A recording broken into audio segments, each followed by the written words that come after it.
chez nos partenaires, que ce soit au sud, mais vers nous-mêmes, pour nous regarder, pour voir ce que nous faisons et comment nous travaillons. Comme on le sait bien, depuis samedi dernier, Développement IP Airline nous a conduit au Nigeria pour découvrir notre partenaire, pour comprendre comment nous travaillons. Aujourd'hui, ce bel avion nous conduit dans un autre pays du Sud, ce pays qui s'appelle le Liban. Dans la cabine, je suis avec Julie Lapalme. Julie Lapalme qui travaille pour le département de programmes internationaux. Et je suis aussi avec Rita Hayem, j'espère que je prononce bien le nom, qui est de Caritas Liban. Avant d'embarquer, de décoller, je veux dire, nous allons demander à un membre de Développement IP, un membre qui s'appelle Pierre Gagné, de nous mettre dans les mains de Dieu avant le décollage. Pierre Gagné, c'est votre parole. D'accord, merci beaucoup, Richard. Merci infiniment. Alors, j'ai pensé simplement réciter très simplement la prière de la campagne. Donc, on peut la réciter ensemble, si vous voulez. Seigneur et Père de l'humanité, toi qui as créé tous les êtres humains avec la même dignité, insuffle en nos cœurs un esprit fraternel. Inspire-nous un rêve de rencontre, de dialogue, de justice et de paix. Aide-nous à créer des sociétés plus saines, un monde plus digne, sans faim, sans pauvreté, sans violence, sans guerre. Que notre cœur s'ouvre à tous les peuples et nations de la terre pour reconnaître le bien et la beauté que tu as semés en chacun, pour forger des liens d'unité, des projets communs, des espérances partagées. Amen. Amen. Merci beaucoup, Pierre Gagné. Je vous le répète, Pierre Gagné, qui est président du Conseil diocésain à Saint-Jérôme. Alors, comme je vous ai dit, on est dans notre cabine avec Julie Lapalme. Julie Lapalme qui va se présenter et nous dire, Julie, quelle direction nous prenons et pourquoi embarquons-nous vers cette destination? Merci.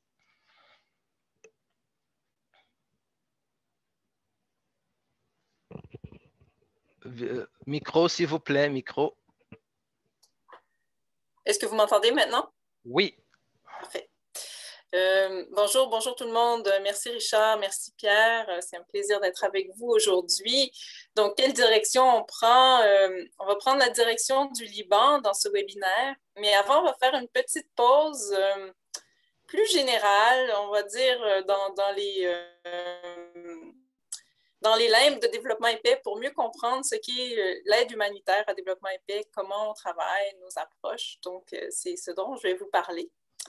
Donc, d'abord, je vais me présenter brièvement, même si Richard l'a fait. Comme pour ceux qui ne me connaissent pas, je suis chargée de programme d'aide humanitaire à développement épais. Je travaille en particulier sur le Liban. Je suis vraiment très heureuse d'être avec vous aujourd'hui parce que c'est toujours un plaisir de rencontrer les membres de développement épais. C'est grâce à votre engagement qu'une grande partie de notre travail est possible. Puis aussi de savoir que vous supportez notre travail dans les pays du Sud. Pour nous, les employés de développement épais, c'est vraiment une grande source de motivation et d'encouragement. Donc, je voulais juste vous dire ça avant de commencer. Et aussi, je tiens à dire qu'aujourd'hui, on a une invitée très spéciale. C'est Rita Hayem, qui est responsable de la coopération et du partenariat à Caritas Liban. Rita a aussi été directrice de Caritas Liban de 2014 à 2020. C'est une grande amie et collaboratrice de développement épais, donc ça me fait vraiment plaisir de t'accueillir aujourd'hui ici, Rita, parmi nous. Merci et bienvenue. Donc, comme je le disais, l'objectif de ma présentation aujourd'hui, ce ne sera pas de parler du Liban. Je vais laisser cette partie-là à Rita, qui est encore mieux placée que moi pour le faire. Elle va pouvoir vous parler du contexte et puis de la réponse de Caritas. De mon côté, je vais me concentrer sur l'aide humanitaire à développement épais.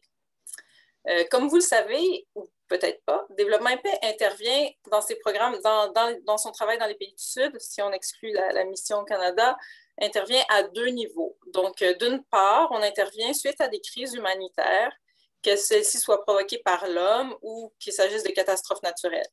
Et d'autre part, on intervient au niveau du développement, donc avec des programmes qui vont s'adresser davantage aux causes structurelles de la pauvreté. Donc aujourd'hui, on m'a demandé de parler de l'aide humanitaire à développement épais. Donc, je vais circonscrire ma présentation à ce volet-là de notre travail. Mais je tiens quand même à dire que les 2 volets, soit l'aide humanitaire et le développement, sont tout aussi importants et complémentaires dans la mission de l'organisation qui est de rechercher une plus grande justice sociale et d'atteindre une plus grande solidarité. Voilà. Donc, pour parler de l'aide humanitaire à développement épais, je vais commencer par un petit retour historique et là, je vais vous partager mon écran si vous me donnez juste quelques instants. Est-ce que j'ai l'option du partage d'écran? Oui. Okay. Juste un petit problème technique ici.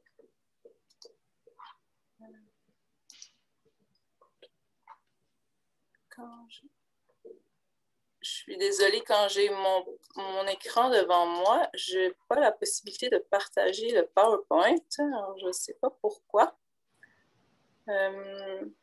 Juste un instant.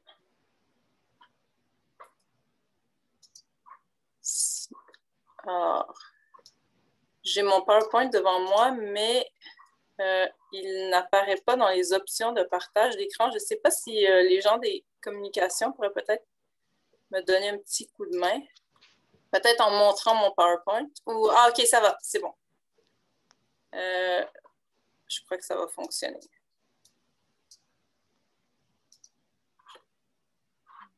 Voilà.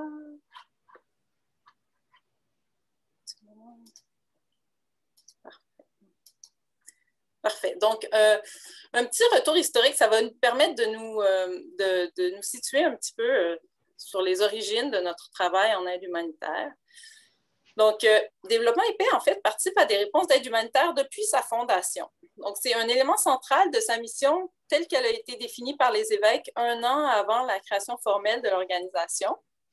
Donc, ici, on peut voir un petit extrait de la politique de secours d'urgence de Développement épais qui dit que lors de la rencontre qui s'est déroulée le 12 août 1966, les évêques ont déclaré que la mission de cette organisation comporterait les objectifs suivants: l'éducation des Canadiens au sujet de leurs responsabilités envers les plus démunis, les secours d'urgence et l'aide au programme de développement. Et en fait, c'est le nombre important de crises humanitaires qui a fait en sorte que Développement épais a été amené à structurer son travail, à le consolider. Puis parmi les différents jalons qui font partie de cette consolidation-là, on peut penser, par exemple, en 1999, Développement épais est devenu membre du réseau Caritas Internationalis en tant que représentant officiel du Canada. En 2001, il y a eu une première politique de secours d'urgence qui a été ébauchée et une seconde donc, en 2007. Et même plus récemment, en 2016, l'équipe d'aide humanitaire a amorcé une réflexion sur ce qu'était l'aide humanitaire pour Développement épais. Et ça s'est poursuivi jusqu'en 2019. Et je dirais que c'est tous ces moments de recul-là qui nous ont permis de retirer les grandes lignes ou les grandes approches qui caractérisent notre travail. Et c'est de ça dont je vais vous parler aujourd'hui, donc de ces approches-là. Mais avant de parler d'approches, j'aimerais quand même dire que notre travail s'inscrit aussi dans des valeurs et dans des principes. Et ces valeurs-là sont bien évidemment les enseignements sociaux de l'Église, qu'on pense par exemple à l'option préférentielle pour les pauvres, à la dignité humaine, à la solidarité, par exemple. Et on s'appuie aussi dans notre travail sur des principes humanitaires qui sont assez reconnus, donc le respect des principes qui proviennent du droit humanitaire, international humanitaire, qui sont respectés par la Fédération de la Croix-Rouge et plusieurs ONG, comme le principe de neutralité, d'impartialité, d'humanité, etc. Et d'autres bonnes pratiques du secteur humanitaire, comme le principe de do no harm, qui veut que quand on intervient dans une crise, il faut faire attention de ne pas causer plus de tort via nos interventions, ou d'autres principes comme les standards sphères qui veulent apporter une plus grande efficacité au niveau de l'aide, une plus grande qualité dans l'aide qui est offerte. Donc, on puise un peu dans tout ça pour un peu créer notre identité est la base de notre travail. Nos approches, donc comme vous voyez, il y en a plusieurs. Je ne vais pas toutes les nommer d'un coup, je vais y aller une par une. Donc la première, c'est accorder la priorité aux populations les plus vulnérables. Qu'est-ce qu'on entend par ça? En fait, pour Développement épais, il est vraiment important que l'aide qui est accordée suite à une crise soit vraiment centrée sur la vulnérabilité des gens et les besoins. Donc, on veut rejoindre les personnes les plus vulnérables d'abord, et puis on souhaite vraiment qu'il n'y ait aucune discrimination qui s'effectue, que ceci soit basé sur le sexe, l'appartenance ethnique, la culture, la religion ou autre. Donc, c'est vraiment en fonction des besoins identifiés suite à une crise et des personnes les plus vulnérables. Et on porte aussi une attention particulière aux personnes qui sont marginalisées sur le plan social, politique, économique, pour être sûr qu'elles ne soient pas oubliées. Par exemple, quand il y a une évaluation des besoins suite à une catastrophe, ce n'est peut-être pas les populations qui vont sortir le plus vite puis qui vont aller faire valoir leur situation ou leurs besoins. Des fois, c'est des gens qui vont être, par exemple, plus vulnérables parce qu'ils n'ont pas de papier, donc ils ne vont pas aller oser expliquer leur situation ou revendiquer leurs droits. Ou des fois, ça peut être les personnes âgées qui ont moins de mobilité ou les femmes enceintes, etc. Donc, on porte une attention spéciale pour que ces groupes-là ne soient pas oubliés. Le lien entre l'urgence et le développement, c'est aussi une autre approche qui est très chère à Développement épais. Le développement et l'aide humanitaire sont envisagés comme une réponse complémentaire aux enjeux de justice sociale et de solidarité, comme je le disais un peu plus tôt. Et via nos programmes d'aide humanitaire aussi, c'est important de dire qu'on ne travaille pas seulement à offrir une aide immédiate, mais on vise aussi à ce que les populations puissent se relever, donc regagner leur autonomie, devenir plus résilientes. Et ça, la façon dont on travaille ça, ce n'est pas toujours linéaire. Parfois, ça peut être linéaire, c'est-à-dire qu'il y a une crise, ensuite il y a une phase de reconstruction, il y a une phase de développement, mais parfois, ça va être simultané. Par exemple, suite à une crise, on va supporter des organisations qui offrent de l'aide immédiate, mais on va aussi supporter une initiative qui va tout de suite permettre à des groupes de population de regagner leur autonomie. Donc, c'est ça, ce n'est pas toujours un processus linéaire. Une autre approche aussi avec laquelle on travaille beaucoup, c'est celle de la participation. Donc, lors d'une crise humanitaire, on vise à ce que les communautés locales participent à l'identification des besoins, à la conception, puis à la mise en œuvre des programmes d'aide. Là, ici, sur l'image, on voit une femme, donc d'une communauté, qui travaille à identifier quels sont les critères de vulnérabilité qui devraient être utilisés pour octroyer de l'aide. Donc, elle ne travaille pas pour une ONG, mais sa communauté donc, a été affectée et puis tout le monde est appelé à se prononcer sur sa vision de qui devrait être éligible en priorité. Ensuite, en fait, l'approche de la participation me ramène à une approche qui est quand même proche, si on peut dire aussi, qui est la localisation. Donc, comme vous le savez, peut-être, sûrement, Développement épais, ce n'est pas une organisation qui est opérationnelle sur le terrain. Notre personnel est basé au Canada. Et vraiment, notre façon de travailler, et c'est très important pour nous, c'est le fait qu'on supporte des organisations locales qui elles-mêmes donc conçoivent les projets, les mettent en œuvre en fonction des besoins qu'elles identifient sur le terrain. Pour nous, le fait qu'une réponse soit ancrée localement, c'est vraiment une condition essentielle pour la durabilité et la réussite des programmes d'aide. Et peut-être que si vous n'avez pas bien distingué la différence entre localisation et participation, c'est que la localisation, c'est qu'on travaille avec des partenaires locaux, donc qui mettent en œuvre les projets. Et la participation, c'est qu'à l'intérieur même des projets, on souhaite que les communautés ou les personnes qui vont en bénéficier puissent participer également.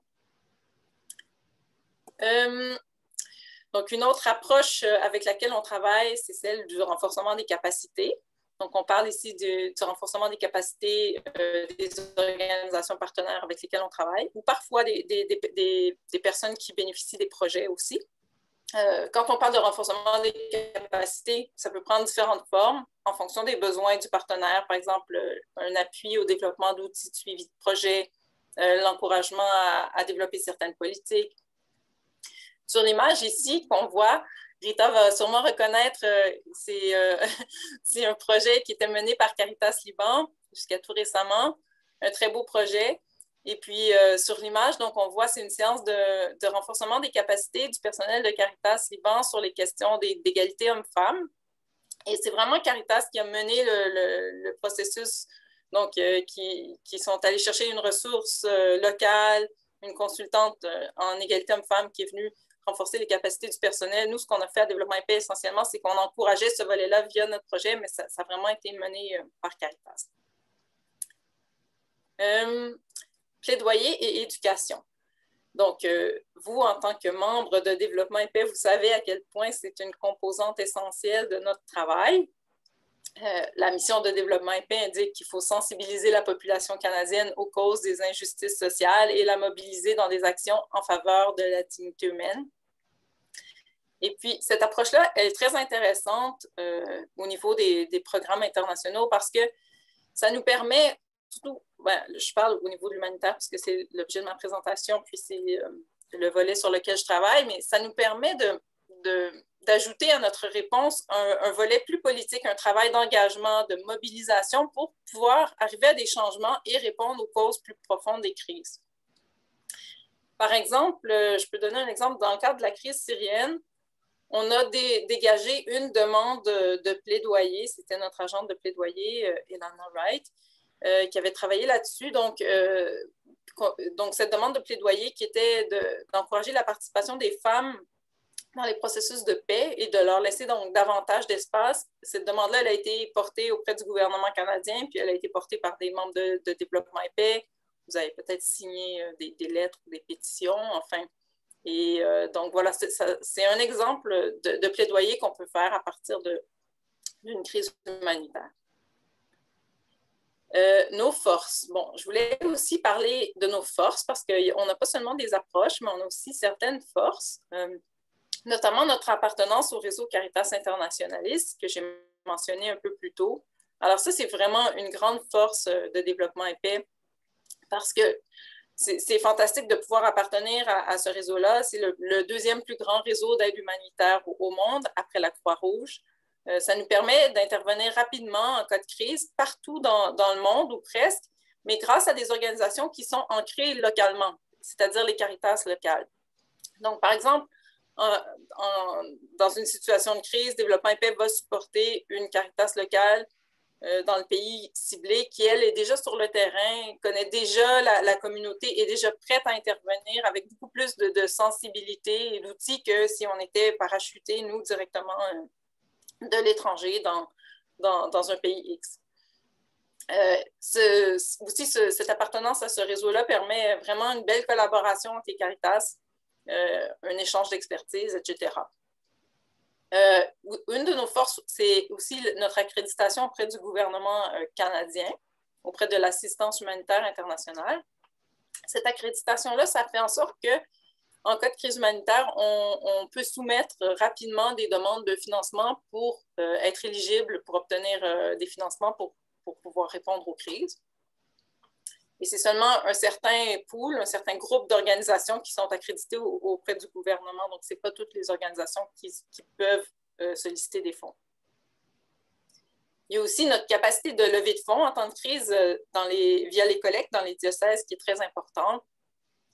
Ça nous permet vraiment de pouvoir ramasser des fonds rapidement, d'être aussi indépendant des financements qu'on peut avoir ou ne pas avoir du gouvernement. Donc, c'est très apprécié. Et il y a notre réseau. Je dis notre réseau parce qu'il dépasse le réseau Caritas Internationalis. On a aussi d'autres partenaires. Et notre approche de partenariat qui est beaucoup centrée sur l'idée de valoriser la voix et le rôle des organisations locales dans le système humanitaire. Donc ça, je dirais que ça fait nos forces. Maintenant, avant de passer la parole à Rita, j'aimerais juste dire quelques petits mots sur notre présence au Liban. Donc, Développement épais est présent au Liban depuis 2005, toujours en appui à des organisations locales.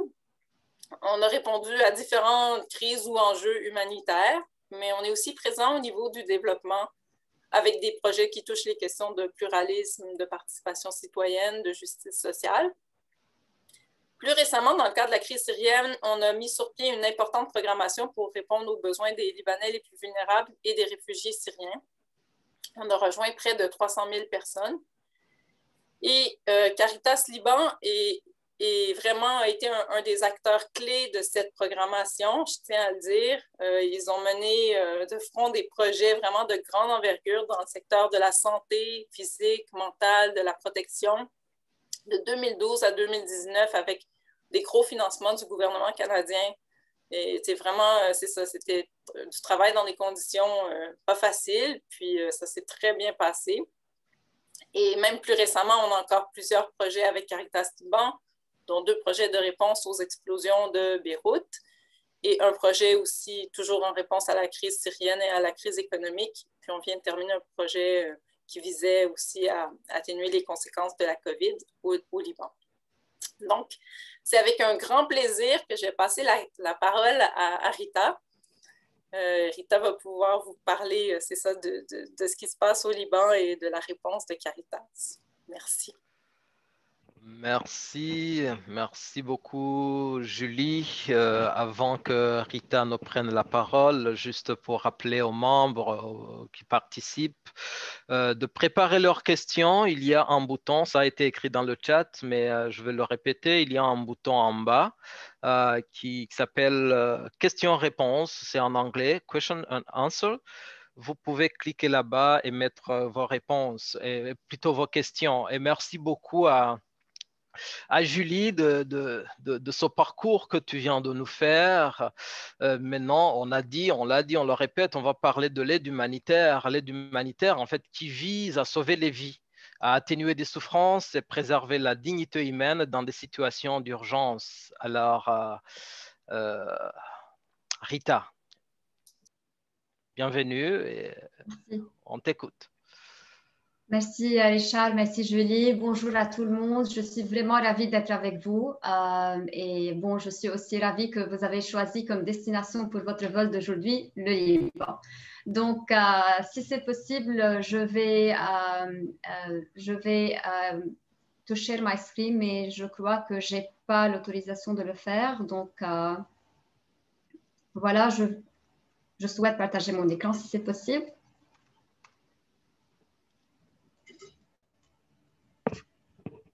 Peut-être enlever le diapo de Julie. Oui, il faudrait que Julie arrête de partager son écran.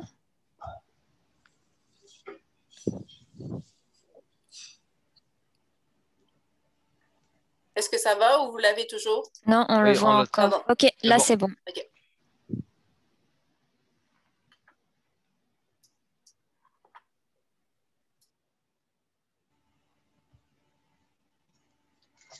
Bon, voilà. Aujourd'hui, on va parler de la situation au Liban et de la réponse de Caritas Liban suite à l'explosion de Beyrouth, mais aussi avec la crise syrienne. Je souhaite commencer par les photos du Liban, ce pays, ce petit pays méditerranéen qui malheureusement s'enfonce dans une crise économique financière sans précédent. Presque 6 mois après la démission de l'ancien cabinet, le pays qui est malheureusement habitué au marchandage politique interminable n'a toujours pas de gouvernement. Actuellement, au Liban, on fait face à 3 crises simultanément. On a la crise Covid-19, on a une crise économique importante et bien sûr l'explosion de Beyrouth. Donc, concernant la situation du Covid, au début de la nouvelle année, le Liban a trouvé ses hôpitaux au bord de la rupture. Donc, on a une moyenne de 5 000 cas confirmés positifs par jour. Aujourd'hui, c'est à peu près de 3 500 cas pour une population de 4 millions d'habitants. Donc, en réponse, les autorités ont mis en place un confinement strict et complet. Et selon les chiffres de l'Organisation mondiale de la santé, le taux d'occupation en soins intensifs est de 91% à travers le pays et 98% à Beyrouth. Donc, c'est une épidémie plus ou moins incontrôlée avec des capacités supplémentaires limitées pour le système de santé. Ce qui est bien, c'est qu'il y a quelques semaines, on a commencé la campagne de vaccination. En plus de la crise de Covid, on fait face à une crise économique et financière. Et l'illustration ici, c'est une illustration de l'Economist de l'année passée, mais qui est toujours valable. Malheureusement, on est confronté à une urgence financière d'une ampleur exceptionnelle. notre monnaie, elle a perdu 90% de sa valeur. Donc, si vous pouvez imaginer qu'une personne qui touchait avant 1 500 000, avant, c'était équivaut à peu près $1 000. Donc, $1 000, la personne peut payer les frais de scolarisation pour les enfants, elle peut acheter les choses qu'elle a besoin. Mais aujourd'hui, et dans le marché noir, 1 500 000 livres libanaises équivaut à $158. Donc, ça a passé de $1 000 à $158. Donc, cette personne-là ne peut plus payer les frais de scolarisation. Cette personne-là, elle doit faire un choix entre acheter le médicament, acheter la nourriture, et donc c'est un cercle vicieux. Et cette personne-là, si elle ne paye pas les frais de scolarisation, les écoles ne peuvent pas payer les salaires des employés et des professeurs, et donc c'est un cercle vicieux. Malheureusement, en plus de ça, déjà, nous, en tant que Liban, on importe 90% de nos produits. Et donc, pour cette importation-là, on a besoin du dollar qui, maintenant, il est en train d'augmenter comparé à la livre libanaise. Ce qui fait qu'on a eu des ruptures en termes de médicaments. Il y avait eu beaucoup de problèmes en termes d'équipement des hôpitaux, surtout pour les opérations chirurgicales. Et aujourd'hui, on sonne l'alarme avec le grand nombre de personnes, surtout de jeunes, qui quittent le Liban pour trouver un travail ailleurs. Donc, même durant la guerre civile, les Libanais n'ont pas fait face à cette crise économique-là. Les taux de chômage sont en hausse. Il y a beaucoup de firmes, de restaurants, des hôtels qui ont déjà fermé leurs portes. Et donc, il y a beaucoup de personnes qui sont au chômage. Bien sûr, une situation financière, ça va aussi aller dans une situation politique et judiciaire. Et donc, on a eu beaucoup de manifestants qui se sont rassemblés dans différentes régions parce qu'ils ont besoin d'une aide, d'une assistance particulière. Et toujours au niveau de l'explosion du port de Beyrouth, il n'y a pas de résultat. Donc, face à tout cela, il ne faut pas oublier les réfugiés syriens qui sont au Liban. Le Liban reçoit à peu près 1,5 million de réfugiés syriens. Et bien sûr, les réfugiés syriens ont également été durement touchés par la crise actuelle. Déjà, un rapport qui date de l'année passée, qui est intitulé « Confinés et oubliés, l'impact du Covid-19 sur l'inclusion économique des réfugiés ». Il parle déjà que, et ces chiffres, ce sont de l'année passée, 60% des réfugiés syriens qui détenaient un emploi avant le début de la crise sanitaire l'ont perdu avec le déclenchement de l'épidémie. 95% d'entre eux travaillaient dans l'informalité. Donc, c'est quoi le rôle de Caritas Liban ? Caritas Liban travaille dans plusieurs secteurs et grâce au soutien de la Confédération et surtout au développement et paix, on peut vraiment aider les personnes en besoin. On travaille dans plusieurs secteurs, dont le secteur santé, avec 10 centres de soins de santé primaire et 10 cliniques mobiles. Et comme Julie a bien mentionné, c'est aussi une opportunité pour vous remercier pour votre générosité, pour la générosité du gouvernement canadien à travers les années, en nous soutenant dans le travail au niveau de la santé. On a le département social, 36 bureaux qui couvrent tout le territoire libanais sans exception, où les assistants sociaux font des enquêtes à domicile pour faire un suivi individuel et familial. On a un département de développement où on travaille avec la moitié des municipalités au Liban pour des projets d'agriculture, agroalimentaire, sport, du tourisme. Et nous, on a une usine propre à Caritas Liban pour les produits agroalimentaires. C'est une usine où les femmes y travaillent et donc on arrête l'exode rural et on aide ces femmes-là. Au niveau de l'éducation, on a 4 centres humanitaires pour les enfants à besoins spécifiques, mais aussi pour les migrants. Donc, dans le secteur migrant, Caritas Liban est la seule à avoir des shelters où on reçoit les femmes migrantes qui sont victimes de traite humaine. Il faut mentionner qu'il y a un nombre assez important de femmes migrantes qui viennent au Liban pour travailler. Et donc, nous, en coordination avec la sécurité générale, on prend soin d'eux, on prend soin d'elles. On leur procure l'aide légale, sanitaire, l'aide nécessaire pour qu'elles reviennent dans leur pays. Bien sûr, avec les réfugiés, avec le nombre de Syriens, on assure tous les besoins, c'est de l'alimentation à la nourriture, à aide médicale et donc tout type d'aide. Et il ne faut pas oublier nos jeunes, 950 jeunes qui sont volontaires et qui sont responsables de toutes les activités récréationnelles. Donc, c'est un aperçu de Caritas Liban. On a commencé au Liban dès 1972 et depuis ce jour-là, on est toujours à côté des Libanais. Avec ces deux crises-là, Caritas Liban était en train de travailler et donc on faisait notre mieux afin de répondre aux besoins.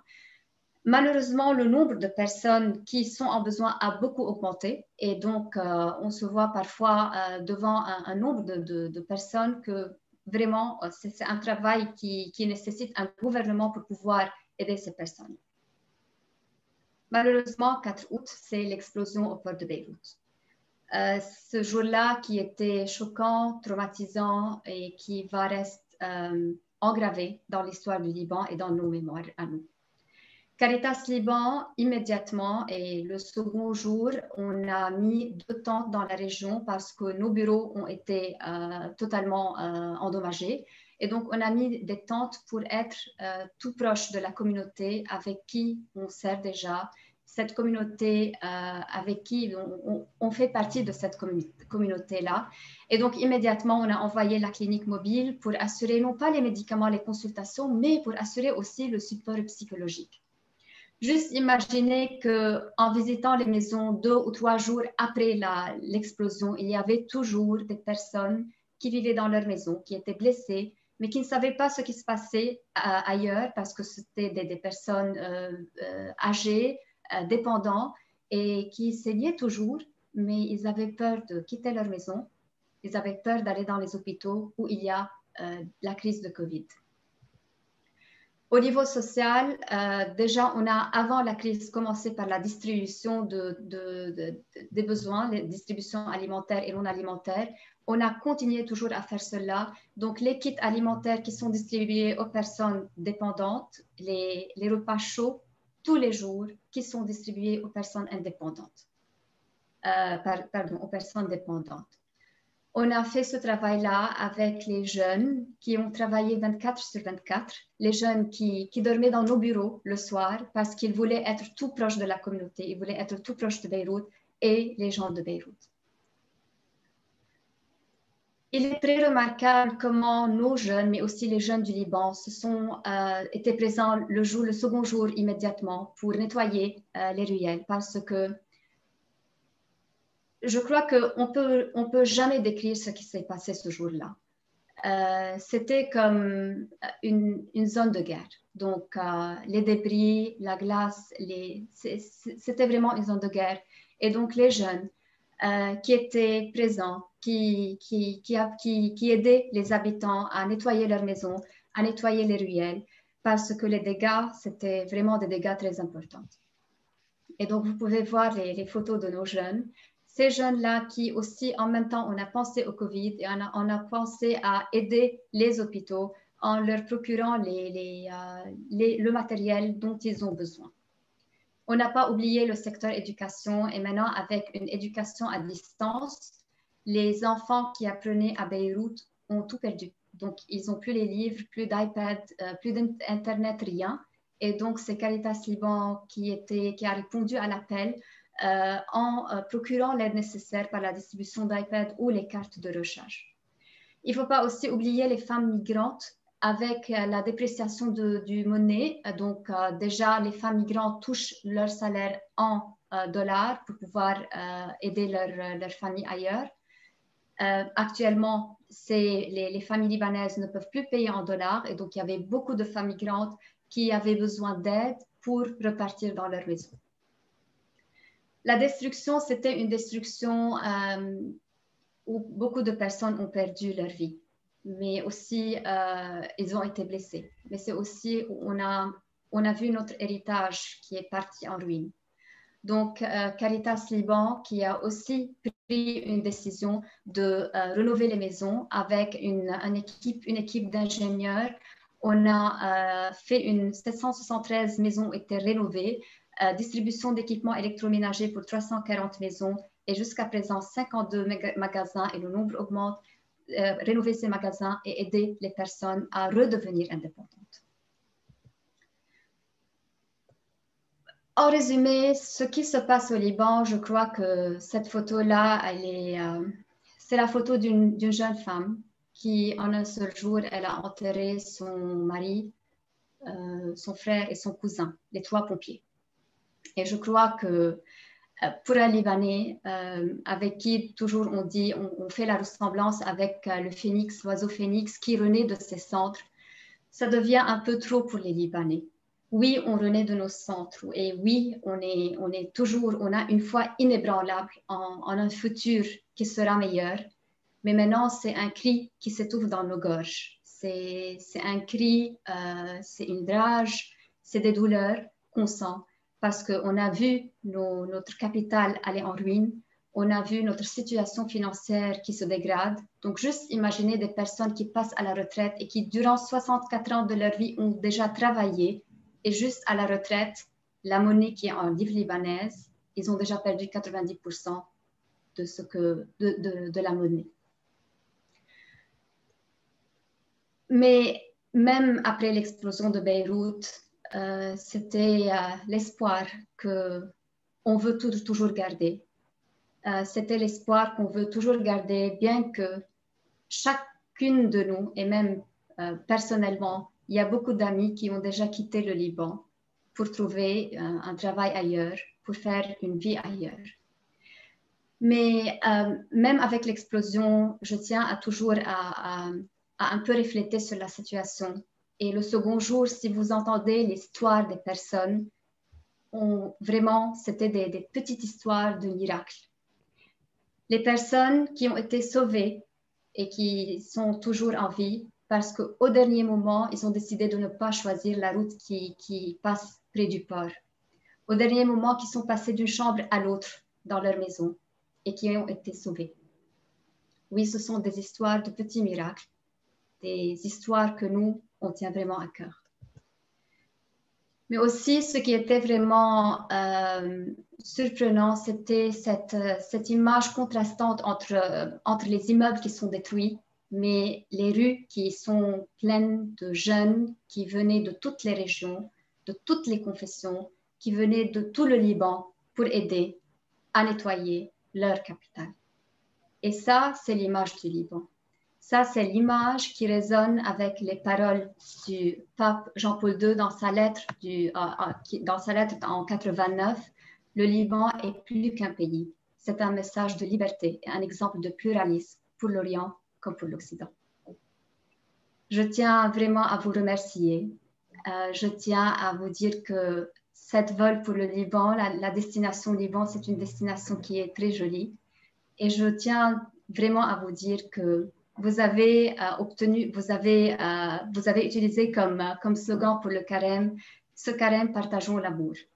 Merci pour avoir partagé l'amour avec le peuple libanais. Merci pour le travail que vous êtes en train de faire et merci pour le support. Vraiment, je crois que le Liban, il est géographiquement très éloigné du Canada, mais votre amour, l'humanité, ça, c'est ce qui rapproche les distances.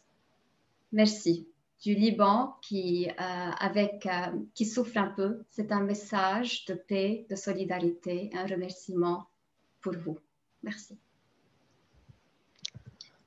Merci beaucoup Rita. Je ne sais pas pour vous autres qui suivez Rita, moi j'ai eu vraiment la chair de poule. C'est une histoire assez parlante, assez interpellante. Et j'invite toujours les participants à poser des questions à travers le bouton questions-réponses. Mais en attendant, des questions me brûlent les lèvres. Comme c'est moi qui ai le micro pour le moment, je préfère les poser directement. Et ces questions iront directement chez Rita, mais aussi chez Julie. Oui. quand on a entendu parler des explosions au Liban, à Beyrouth, ça a été, j'ai senti une intervention, je ne dirais pas une intervention, mais une réaction rapide. J'ai vu la collecte de fonds ici au Canada à travers la demande de développement et paix. J'ai compris le travail direct entre développement et paix avec Caritas Canada. Julie, comment les Caritas Nord, Sud travaillent aussi rapidement pour répondre aux questions d'urgence? Comment ces Caritas interagissent? Et Rita, comment ça s'est passé? Comment se peut-il que tu pourrais nous expliquer un peu comment les explosions qui ont eu lieu au Liban, plutôt à Beyrouth, ont eu une incidence si grave sur tout le territoire national finalement. Julie, est-ce que tu pourrais commencer? Oui, bien sûr. Puis peut-être que Rita pourra ajouter parce que Rita a été très impliquée dans la réponse coordonnée entre les Caritas du Nord et Caritas Liban, en fait. Mais la façon habituellement, en général, dont les choses se passent, c'est qu'au moment d'une crise, il y a la Caritas locale intervient ou prévoit une manière d'intervenir et très souvent, elle est supportée par le réseau Caritas Internationalis et elle peut lancer un appel dans le réseau à supporter un projet qu'elle va mettre sur pied. Et puis, donc, Rita, tu me corrigeras. Donc, à ce niveau-là, c'est les différentes Caritas du Nord qui rentrent en jeu, que ce soit pour regarder le projet, pour le commenter aussi, ou pour tout de suite acheminer des fonds qui permettent la mise en œuvre du projet en question. Mais parfois, la collaboration entre les Caritas du Nord va se faire autrement. Si ce n'est pas un support à un appel d'urgence où toute la famille Caritas participe, des fois, il y a des projets en parallèle qui sont mis en œuvre, par exemple, encore avec Caritas Liban, mais qui peuvent être cofinancés par Développement et Paix et, je ne sais pas, je donne l'exemple, Secours catholique, par exemple, ou CAFOD ou Trocaire. Donc, à ce moment-là, le projet est développé avec le leadership de la Caritas locale, mais avec les inputs des Caritas du Nord. Et parfois, donc, si une Caritas est plus équipée dans certaines manières de faire ou dans certaines approches, elle peut partager son savoir avec les autres Caritas et ainsi de suite et bonifier les projets. Donc, c'est un peu comme ça que ça se passe. Mais en plus, il y a aussi tout un volet de collaboration sur le terrain au moment des crises là, que Caritas doit gérer avec les autres ONG sur place et les acteurs de la communauté internationale. Mais là, je vais m'arrêter ici, puis je vais laisser Rita répondre à ta deuxième question. Voilà, oui. Pour la deuxième question, le Liban, c'est un tout petit pays, donc c'est 10 452 km². Et le Liban, il est très centralisé. Donc, la plupart des personnes soit travaillent à Beyrouth, soit leurs compagnies sont à Beyrouth, soit ils font ils travaillent déjà à Beyrouth. Et donc, l'explosion, ce n'était pas une explosion de Beyrouth, c'était une explosion que nous, on a ressentie partout au Liban d'ailleurs. Et il y a beaucoup de personnes qui ne vivent pas à Beyrouth, mais qui ont été sévèrement touchées parce que soit leurs firmes ont été totalement endommagées, soit ils ont perdu leur travail parce que les compagnies à Beyrouth ne fonctionnent plus, ils ont perdu leur vie. Les pompiers ne sont pas de Beyrouth, sont de partout. Et donc, les 3 pompiers que j'ai déjà mentionnés sont d'une région qui est à 55 km éloignée du port de Beyrouth. Donc, ce n'était pas juste Beyrouth, l'explosion à Beyrouth. C'était le Liban qui était en choc. C'était tous les enfants qui étaient traumatisés. Et c'était un peu surréel pour nous. Voilà. Ouais, merci beaucoup, merci Julie, merci Rita. Rita, je reçois des questions du public en ta direction. Il y a Anne-Marie ici qui demande, qui trouve la présentation très touchante, mais qui demande, mais est-ce qu'il y a une approche, est-ce qu'on peut trouver et chercher une solution au niveau politique pour la crise libanaise.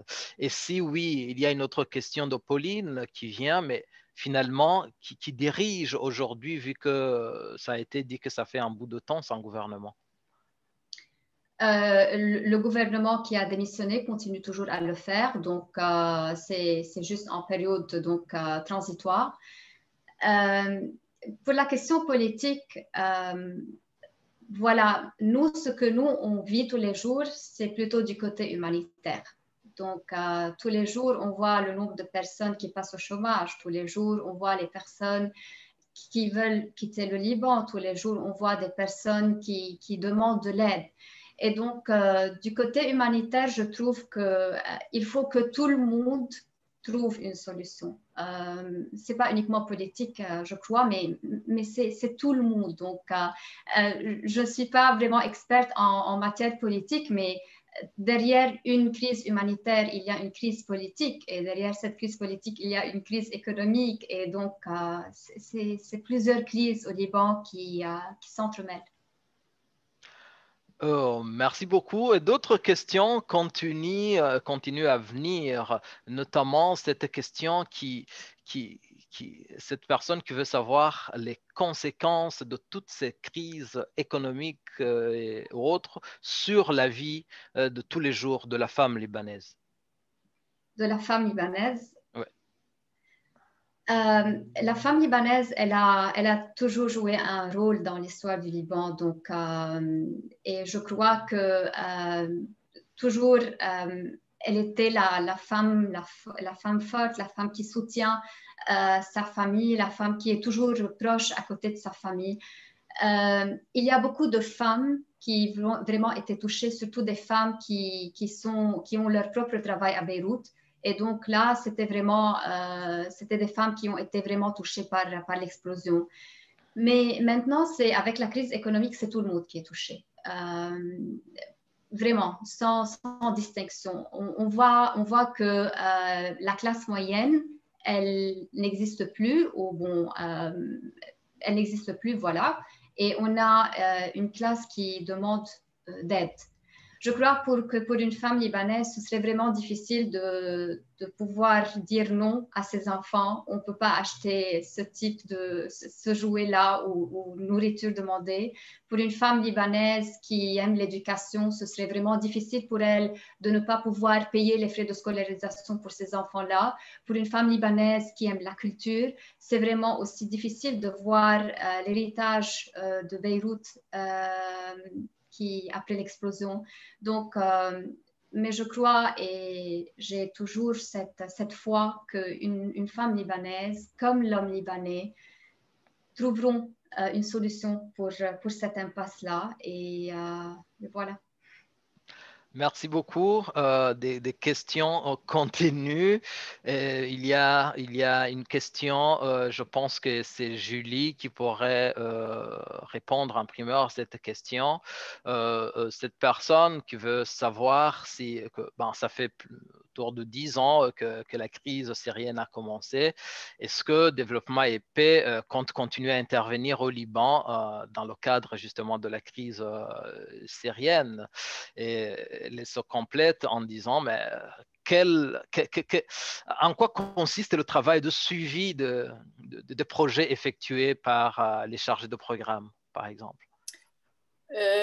Bon, pour la première question, donc effectivement, là, on arrive au mois de mars. Donc, le 15 mars, on va commémorer les 10 ans de la crise syrienne. C'est une crise qui est loin d'être résolue. Comme l'a expliqué Rita, il y a encore un très grand nombre de réfugiés syriens au Liban, 1 500 000 selon les chiffres du gouvernement libanais qui prennent en compte les réfugiés non officiels, et puis près de 900 000 selon les chiffres des réfugiés qui sont enregistrés auprès du HCR. Et quand on regarde vraiment les conditions de vie des réfugiés à travers les années, elles se sont très peu améliorées, sinon pas du tout. Il y a encore vraiment des chiffres alarmants de près de 60% de réfugiés syriens qui vivent dans des logements insalubres ou surpeuplés. Un très grand nombre de réfugiés syriens qui sont endettés, qui ont recours et qui vivent sous le seuil de la pauvreté, évidemment, et qui ont recours à des des stratégies d'adaptation qui sont négatives, comme de sauter des repas pour être capable de faire vivre leur famille, de se passer de soins de santé, d'éducation, etc. Donc, ils sont vraiment dans une situation où ils ne peuvent pas retourner en Syrie parce que les retours ne sont pas sécuritaires ou ils ne sont pas dignes pour différentes raisons. La pauvreté en Syrie, le sous-emploi, le fait que les logements qui s'occupaient sont parfois plus disponibles parce que le gouvernement syrien les a pris ou d'autres personnes les ont pris ou ils ont été détruits, etc., etc. Donc, il y a différentes raisons, mais rester au Liban, la situation est très difficile au Liban. Économiquement, avec le COVID, comme Rita l'expliquait, les réfugiés ont perdu beaucoup leurs revenus. Donc, pour ceux qui en avaient. Donc, ils sont comme pris dans une situation un peu sans issue en ce moment. Donc, pour ces raisons-là, c'est très important de continuer à intervenir en Syrie. Par contre, on fait face à des défis parce qu'il y a un épuisement du côté de la communauté internationale qui finance plus beaucoup des projets pour les réfugiés syriens.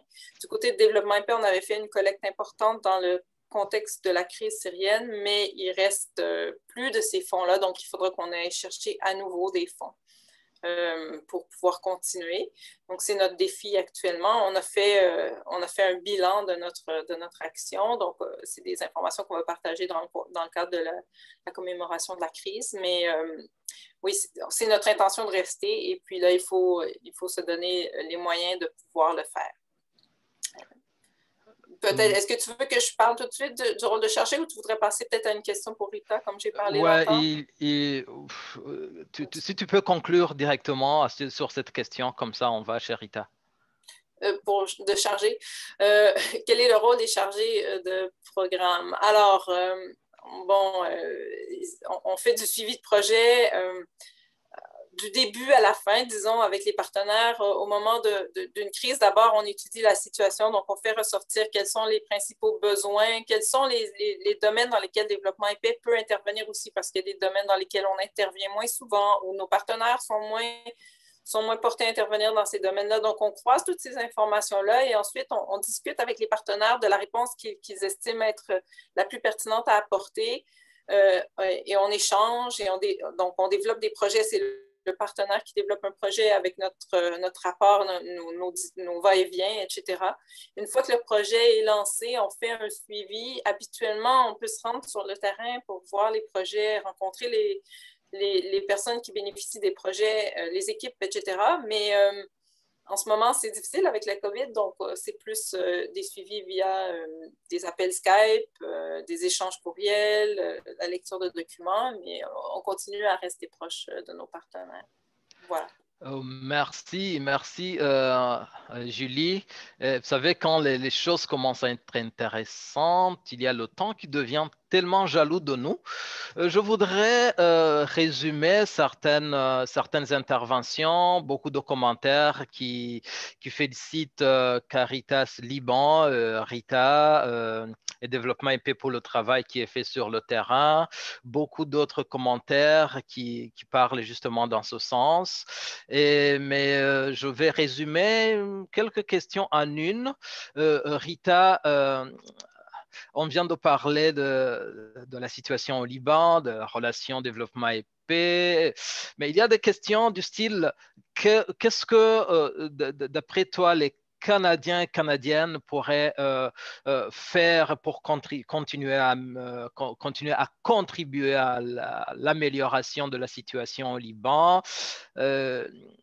Ici, on est avec des membres de développement épais qui s'impliquent sur le terrain pour sensibiliser les gens, pour mobiliser les gens, pour mobiliser les moyens. Qu'est-ce que tu leur dis? Qu'est-ce que tu leur demandes? Je crois que je vais arrêter ici pour la question. Bon, déjà, je vais en premier lieu les remercier et vous remercier parce que vous travaillez pour aider le peuple libanais et le peuple syrien. Je crois que la crise, c'est une crise qui est très longue au niveau Liban, mais aussi au niveau pour les réfugiés syriens au Liban. Et donc, c'est une crise qui devient très complexe trois crises en même temps. Et donc, je crois que l'aide internationale, il est vraiment très important. Malheureusement, à Caritas Liban, on a dû, par exemple, se retourner beaucoup plus pour l'aide humanitaire que pour le développement, alors que le développement, il est très important, surtout à long terme. Et donc, je crois que l'aide internationale, il est très importante. Je crois que parler du Liban, parler de ce pays-là qui a accueilli les réfugiés syriens, mais qui aujourd'hui souffre des conséquences de plusieurs crises, c'est tellement très important. Et le travail qui est fait auprès du gouvernement canadien, c'est un travail extraordinaire qui a été déjà fait à l'avance. Et j'espère qu'en tant que Canadien, vous continuez toujours à le faire, parler du Liban, aider le peuple libanais à travers un advocacy, un lobbying au niveau international. Et pourquoi pas essayer de trouver une solution pour cette crise-là, bien que c'est un peu complexe. Mais bon, il faut toujours essayer, je crois.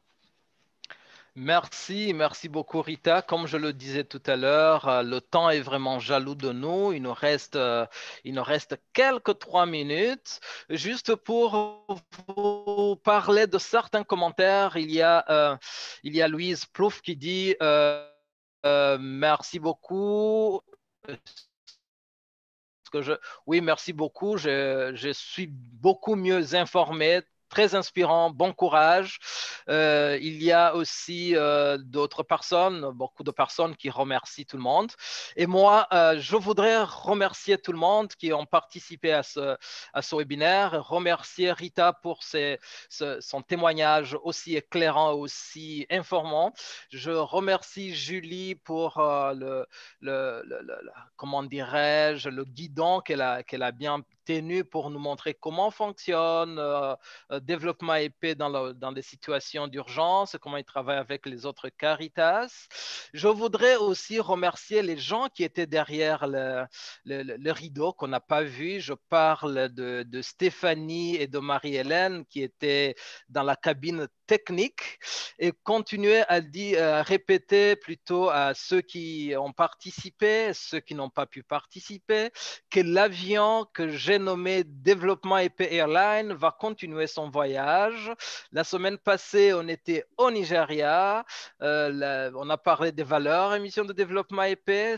Aujourd'hui, on était au Liban. On a parlé de l'aide humanitaire. Eh bien, le 4 mars prochain, on va prendre une autre destination pour parler du développement communautaire. Cet aspect que Rita a souligné que à cause de la COVID, ils ont arrêté de travailler sur cet aspect pour travailler sur l'aide humanitaire. Eh bien, on va voir comment Développement épais travaille avec ses partenaires pour faire face à ces autres défis plus structurels.